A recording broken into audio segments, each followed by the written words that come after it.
Good morning. How are you? Welcome to Mel's Morning Musings.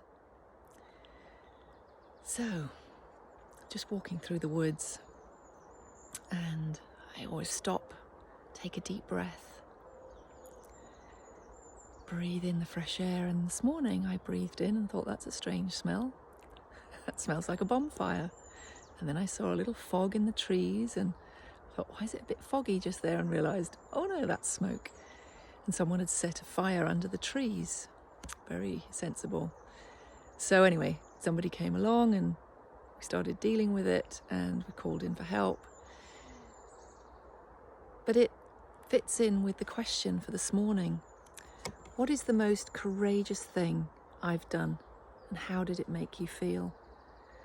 When I pulled that this morning, I found myself thinking of several times throughout my life where I would label it courageous. I remember when I was young and in the Girl Guides, I was just waiting to dive in my race. It was a relay race, and the girl before me was halfway up the pool and started to struggle and started going under. There were lots of lifeguards around. Nobody did anything, and I said to my guide captain, shall I go in? And she went, yes, go in. And I dived in, and I'd done my life-saving bronze medallion, and I was only about 12, 13 at the time. And I managed to get her to turn around, and I brought her to the edge, and then the lifeguards helped pull her out. I just remember thinking afterwards how tired I was at that incident, because I then still had to stand up and dive in for my race, and I didn't win. I was so exhausted. I've never been a marathon runner. I've always been the sprinter. And I just remember thinking I'd let down my team. That must say a lot about me, because I didn't win the heat. I'd already used all my energy in doing that. And then later on in life, I remember getting the opportunity to do a fire walk. And I remember being told that you don't walk the fire. We did a whole day's, training, meditation, etc. And you don't walk the fire unless your inner self, your heart tells you to do so. Otherwise you'll burn. And I did it, and I didn't burn. And I remember feeling amazed afterwards, but I don't know whether I'd do it again. I sort of still look back and think, I don't know how I did that. And there's been several incidents where I've thought, is that courage? And I remember a time when I first did my first big public talk, and I had to go out and stand in front of 300 or 400 school students, and I was the guest speaker.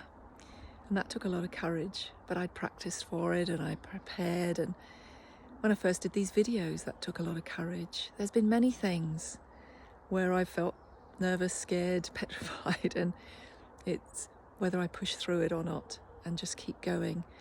But you know what? This last year, I think there have been many times I've wanted to give up on my business, give up on what I'm doing, give up on the helping people. I just have been worn out, wondering if it's worth it. Am I going to earn a living? All those things. And the courage that I've had to pull on to sometimes just get up and keep going and not quit.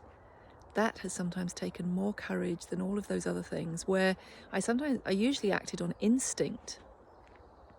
I can even remember a time when we were abroad and someone was following us and had a knife, and I couldn't run, and all of a sudden I just turned and started screaming and shouting at the person. They dropped the knife and ran off. Those are instincts, and I learnt what I do in those situations. But sometimes when you get up in the morning and you sometimes don't want to get up and you don't want to keep going and you just feel you're too tired and you've had enough, that to me takes the greatest courage to keep going, to just get up sometimes and get on with your day. And the dream card this morning, the lesson that goes with it, says, close your eyes and think about your dream being alive and real. How do you feel? It's 2 questions this morning about how do we feel. Cherish this feeling and keep it as your compass and follow it. Close your eyes and think of your dream being alive and real. How do you feel? Cherish this feeling and keep it as your compass. Follow it. And I think people always think of dreams as really big things, don't they? We always think of our dreams as, I'm going to achieve this big thing. That's my dream.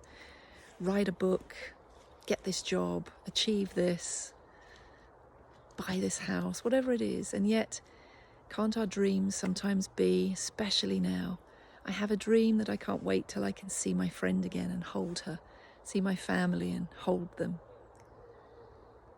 Just to maybe go out for the first time. There's people that haven't been out in a year, to maybe take their first trip out. In England, the care homes are just opening, and some of those people haven't been outside. And their dream might just be to get out and go to the woods like I've been able to do every day. That can be the dream, and that can take a huge amount of courage. I've heard people being frightened to go back to work. That takes a huge amount of courage. There are many things you will be facing your own.